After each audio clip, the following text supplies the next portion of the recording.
सूखा चारा डाल देता है और फिर से गांव में घूमने निकल जाता है। गौरा सूखा चारा देखकर परेशान हो जाती है।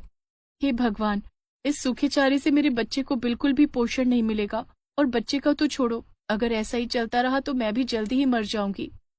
अब रोज का यही हाल हो जाता है, यहाँ तक कि अजीत बुरी संगत में पड़ जाता है और सविता उसे जब भी गौरा के लिए अच्छा चारा लाने को कहती थी, वो उसे शराब खरीदने में उड़ा देता था। सविता को अपने बेटे पर भरोसा था, इसलिए वो भी गौरा को देखने बाहर कम ही आती थी। ऊपर से उसकी तबीयत भी उसका साथ नहीं देती थी, इसलिए वो ज्यादातर घर के अंदर ही रहती थी। उधर गौरा सूखा चारा खा खा कर दुबली और कमजोर हो जाती है और उसकी हालत खराब होने लगती है। ऐसे तो मैं मर ही जाऊंगी, पता नहीं अम्मा मुझे देखने क्यों नहीं आती।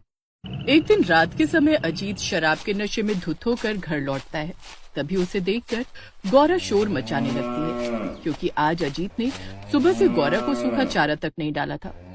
लेकिन गौरा के शोर मचाने पर अजीत को और गुस्सा आ जाता है। तेरी इतनी हिम्मत, मुझे देखकर चिल्लाती है? रुक, अभी बताता हूँ तुझे।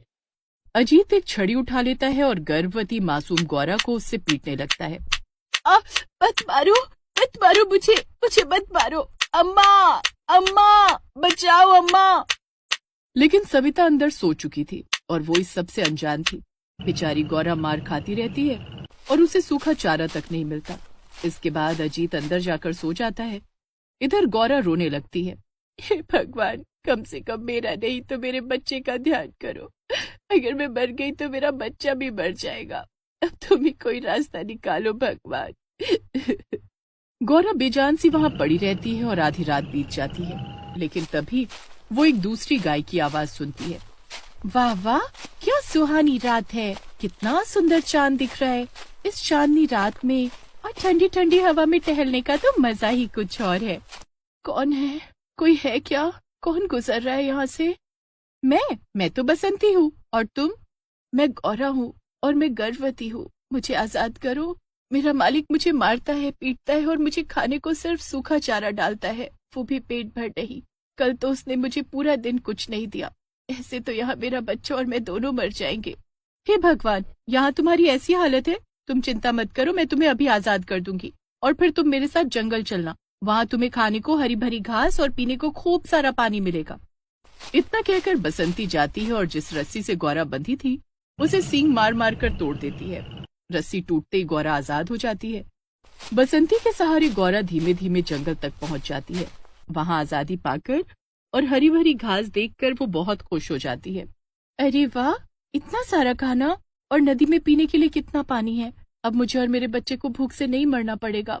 अब उसे जंगल में रहने को जगह और एक अच्छी दोस्त भी मिल गई थी। लेकिन उधर जब सविता को पता चलता है कि उसकी प्यारी गौरा घर छोड़कर भाग गई तो उसकी तबीयत बिगड़ने लगती है। ये देखकर अजीत भी बड़ा परेशान हो जाता है। माँ, ये दवा खा लो। अरे, एक गाय की वजह से अपनी तबीयत क्यों खराब करती हो? उसके रहने से हमें कोई फायदा तो था नहीं। जाती है तो जाने दो ना उसे। चला जा यहाँ से अजीत, तू मेरा दर्द कभी नहीं समझ सकता और ये सब तेरी ही गलती है। तूने मेरी गौरा के साथ अत्याचार किए। पड़ोसियों ने मुझे सब बताया है। उसे भूखा रखा इसीलिए वो भाग गई। मुझे कोई दवा नहीं खानी। कितनी छोटी सी थी वो जब मैं उसे घर लाई थी और आज वो तंग आकर यहाँ से दूर चली गई। मैं तुझे कभी माफ नहीं करूंगी अजीत, कभी माफ नहीं करूंगी। माँ, ये कैसी जिद है? अजीत सविता को समझाने की बहुत कोशिश करता है, लेकिन सविता अजीत की एक बात भी नहीं सुनती। दिन बीतते जाते हैं और सविता की हालत बिगड़ती जाती है। वो दवा नहीं लेती थी।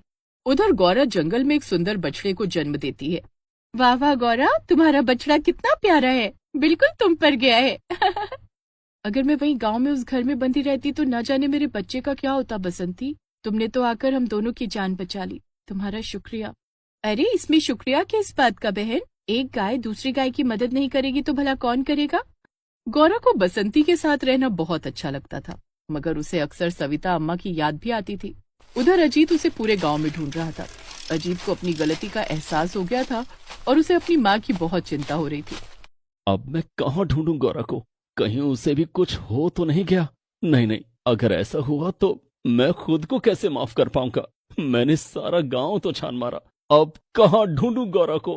अरे हाँ, जंगल। गौरव वहां हो सकती है, मैं वहीं जाकर गौरव को